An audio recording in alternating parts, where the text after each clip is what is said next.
ሰላም ሰላም የተወደዳችሁ ወገኖች እንደምን አላችሁ? ሰላም ናችሁ? እግዚአብሔር አምላክ የተመሰገነ ይሁን። ትምህርታችንን ዛሬም ቀጥለናል። እግዚአብሔር ስሙ የተባረከ ይሁን። ተክለ ሃይማኖት የተባለ ጋዜጠኛ የእግረኛው ሚዲያ አዘጋጅ የዋልድባ ገዳም መነኮሳት አበምኔቶችንና አስተዳዳሪዎችን ሰብስቦ የግል ህይወት ታሪኩን በማንሳት ያነሳቸው ጥያቄዎች አሉና እሱን በተመለከተ ነው ዛሬ ቪዲዮ ልሰራ የፈለኩትና በግሌ ያለኝ መረዳቴ በልጅነቴ ወባ አሞኝ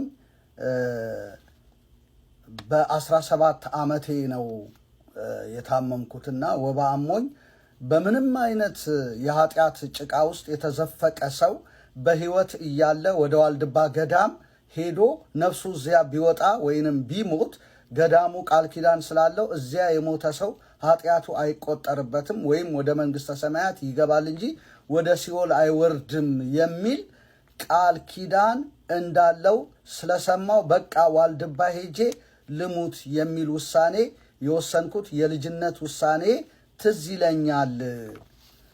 ስለዚህ ይሄ ውሳኔ ደግሞ የኔ ብቻ ሳይሆን የብዙሃኑ የምእመኑ ውሳኔም ጭምር ነው።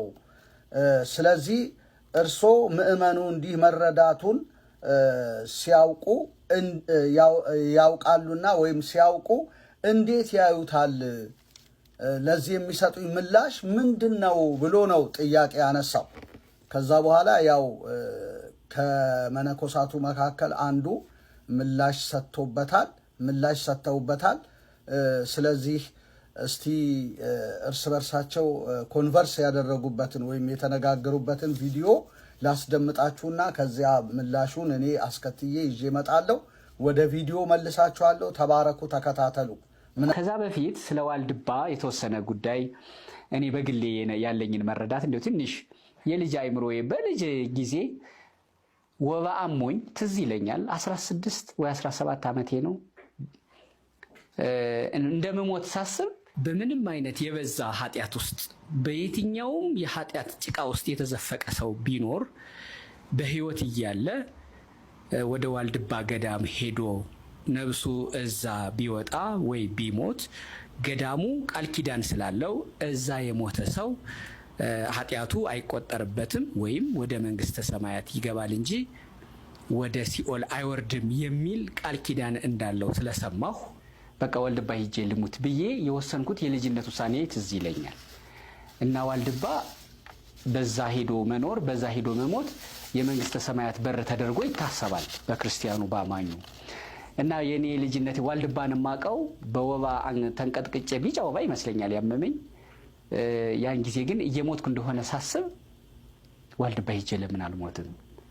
ለምን እዛ ሄዶ መሞት መጽደቅ ነው፣ መንግስተ ሰማያትን መግባት ነው የሚል የልጅ አይምሮዬ የተነገረኝ ስለነበረ በዛ አይምሮዬ ያን ማለቴ ስለ ገዳሙ በዚህ መንገድ ማወቄ። እሺ፣ እግዚአብሔር አምላካችን የተመሰገነና የተባረከ ይሁን። እንግዲህ የተነጋገሩት ነገር በጣም ብዙ ስለሆነ በዚህ አጭር ሰዓት ሁሉንም ማስደመጥ አልችልም። ነገር ግን ምናልባት ሊንኩን አስቀምጥላችኋለሁ፣ ልትሰሙት ትችላላችሁ። በኦፊሻሊ በፌስቡክም ስለተለቀቀ የታወቀ ነገር ነውና ገብታችሁ ልታዳምጡ ትችላላችሁ። እንግዲህ ተክለ ሃይማኖት ያው ዘርዝሮ የልጅነት ታሪኩን በማንሳት እንዲህ አይነት ጥያቄ ጠይቋል። ግን ከዚህ ውስጥ እንድናይ የምፈልገው አንደኛ ተክለ ሃይማኖት እንዳለው ዋልድባ ገዳም ሄዶ ነፍሱ እዚያ ቢወጣ ወይንም ቢሞት ገዳሙ ቃል ኪዳን ስላለው እዚያ የሞተ ሰው ኃጢአቱ አይቆጠርበትም ወይም ወደ መንግስተ ሰማያት ይገባል እንጂ ወደ ሲኦል አይወርድም የሚል ቃል ኪዳን እንዳለው ስለሰማሁ ብሏል።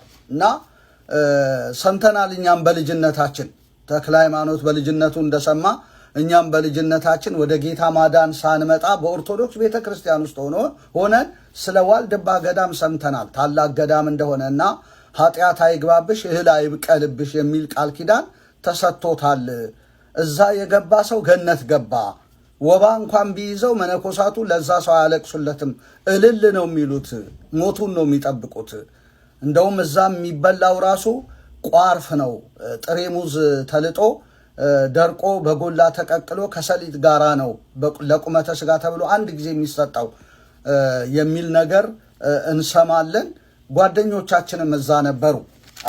እና ኃጢአት አይግባብሽ እህል አይብቀልብሽ የሚል ቃል ኪዳን ግን ማን ነው የሰጠው? መጽሐፍ ቅዱስ ላይ እንዲህ አይነት ቃል ኪዳን ሰጠ የሚል ነገር ተጽፏል ወይ ብለን ስንል በፍጹም። እንደገና ደግሞ ኃጢአት የሌለበት ቦታ አለ ወይ? ኃጢአት ወደ ዓለም ገባ ነው እኮ የሚለው። ሞት ለሰው ሁሉ ደረሰ ብሎ መጽሐፍ ቅዱስ ይነግረናል። ወደ ዓለም የገባ ኃጢአት የማይመለከተው ሰው የለም። ሄደን ገዳም ብንወሸቅ ራሴን ቅዱስ አደርጋለሁ ብለን ወደ በረሃ ራሳችንን ሄደን ብንጥል በአዳም የመጣው ኃጢአት ከልጅ ወደ ልጅ እየተላለፈ ስለሆነ ሞት ለሰው ሁሉ የደረሰበት ስለሆነ ያን ሰው የትም ቦታ ያገኘዋል። እና ኃጢአት አይግባብሽ ብሎ ነገር የለም። ይሄ መጽሐፍ ቅዱስን ያላነበቡ ሰዎች እንደገና ደግሞ ማን ቃል ኪዳን እንደሰጣቸው አላቅም። እንዲህ አይነት ቃል ኪዳን እግዚአብሔር አይገባም። እና ቃል ኪዳን ተሰጥቷል ብለው በራሳቸው ፈልስፈው ሰዎችን እዛ ወስደው ልክ የዝንጀሮና የጦጣ አይነት ኑሮ እንዲኖሩ ለቁመተ ስጋ ብለው ጥሬ ሙዝ ደረቁን እያበሉ መጨረሻ ላይ ፍራፍሬ ወደ መብላት ሁሉ ነው የሚሄዱት። ይገርማቸዋል። አጎንብሰው ነው የኔ ጓደኞች ከዛ ቦታ ወጥተው ሰው የሆኑት በኢየሱስ ማለት ነው። እኔ ኮሌጅ በነበርኩ ጊዜ ልብሴን ሰጥቼ ከዛ አይነት ህይወት በአእምሮ መታደስ እንዲለወጡ ሁሉ አድርገን ወደ አዲስ ህይወት በክርስቶስ ኢየሱስ አዲስ ፍጥረት ማንነት ውስጥ እንዲገቡ አድርገናል። እና እጅግ የሚያሳዝን ነው። ኃጢአት ወደ ዓለም ገባ፣ ሞት ለሰው ሁሉ ደረሰ ነው የሚለው። ሰው ወደ ዓለም የገባውን ኃጢአትና የደረሰውን ሞት ማምለጥ የሚችለው አንድና አንድ ኢየሱስን ሲቀበል ብቻ ነው። ኢየሱስ ነው ከኃጢአት የሚያድን። ስሙንም ኢየሱስ ትለዋለህ፣ እርሱም ሕዝቡን ከኃጢአታቸው ያድናቸዋል ተብሎ ተጽፏል። እንደገና ደግሞ ስለ በደላችን አልፎ የተሰጠውን ሮሜ 4:23-25 እኛን ስለ ማጽደቅ ከሞት የተነሳውን ለምናምን ለእኛ ጽድቅ ሆኖ ይቆጠርልናል ይላል። ስለ በደል ኢየሱስ ሞቷል። እኛን ስለ ማጽደቅ ተነስቷል። በመነሳቱ ሞት ተሸንፏል። እግዚአብሔር የተመሰገነ ይሁን ለዘላለም። ለሰው ሁሉ የደረሰው ሞት በኢየሱስ መነሳት ተሸነፈ። በኢየሱስ ያመነ ቢሞትም እንኳን ሕያው ነው። አነ ውእቱ ትንሣኤ ወሕይወት፣ ትንሣኤና ሕይወት እኔ ነኝ፣ የሚያምንብኝ ቢሞትም እንኳን ሕያው ይሆናል፣ ለዘላለም አይሞትም ተብሎ ስለተጻፈ በኢየሱስ በብቸኛ አዳኙ በኢየሱስ ካመንን ወዳጆች ሆይ ብንሞትም ሕያዋን ነን። በኢየሱስ ስናምን እኮ የኃጢአትን ይቅርታ እንቀበላለን በመጀመሪያ በፈሰሰው ደሙ አማካኝነት። ከዛ በኋላ እኛን ስለማጽደቅ መነሳቱን ስላመንን ብናምንም ሕያዋን ነን። ሞት አይበላንም፣ ወደ ሲኦል ደግሞ አያግዘንም። ኢየሱስ የሌላቸው ሰዎች ሞት በመጀመሪያ ይበላቸዋል፣ ኃጢአት ይወርሳቸዋል፣ ሞት ይበላቸዋል። ከዛ በኋላ ወደ ገሃነም ይጣላሉ ማለት ነው። ኢየሱስ የላቸውማ። ኢየሱስ ያለው ሰው ግን ወዳጆቼ ቢሞትም እንኳን ሕያው ይሆናል። ሞቶ እንኳን ካለ እግዚአብሔር ያመጣዋል ይላል። እግዚአብሔር የተመሰገነ ይሁን። ስለዚህ ኃጢአት አይግባብሽ እህል አይብቀልብሽ የሚል ቃል ኪዳን አልተሰጠም፣ ሐሰት ነው። የመጀመሪያ ተቃውሞ ይሄ ነው። ሌላው ደግሞ ራሷ የቤተ ክርስቲያኑን መጽሐፍ ሄዳችሁ ብታዩ ቅዳሴ እዚህ ላይ ዘበቃለ ኪዳን ከቦቱ ገበር ከሰሚረ ከቦቱ በቃል ኪዳን ወደ ሁሉን በልጅ ያደረክ ይላል። ስለዚህ እግዚአብሔር በቃሉ ኪዳን ወዶ ሁሉን በልጁ ነው ያደረገው። ስለዚህ ኪዳን የምንፈልግ ከሆነ ወደ ኢየሱስ ነው መምጣት ያለብን። ሌላ ኪዳን፣ ለፍጡራን የገባው ኪዳን፣ ለቦታ የገባው ኪዳን ምንም ነገር የለም። ኪዳኑን ሁሉ በልጁ አድርጓል። ትልቅ የኢየሱስ ደም ለበደል የፈሰሰ ደም ስላለ፣ ለበደል የተቆረሰ ስጋ ስላለ እግዚአብሔር ኪዳኑን በሙሉ መሐላውን በሙሉ ምሕረቱን በሙሉ በልጁ አድርጓል። ይሄው ቤተ ክርስቲያኒቱ ታምናለች። አስቀምጣለሁ ይህንን ጥቅስ። ስለዚህ ቃል ኪዳን ተሰጠ የሚባል ነገር አንቀበልም። 15 ትውልድ 20 ትውልድ ይማራል የሚባል ነገር አንቀበልም። ክብር ለእግዚአብሔር ለአምላካችን ይሁን። ወደ ኢየሱስ ኑ፣ ሁሉን በልጁ ወዳደረገ ወደ ኢየሱስ ኑና በኢየሱስ ዳኑ ላለው ክብር ለጌታ ለኢየሱስ ክርስቶስ ይሁን። በክፍል 2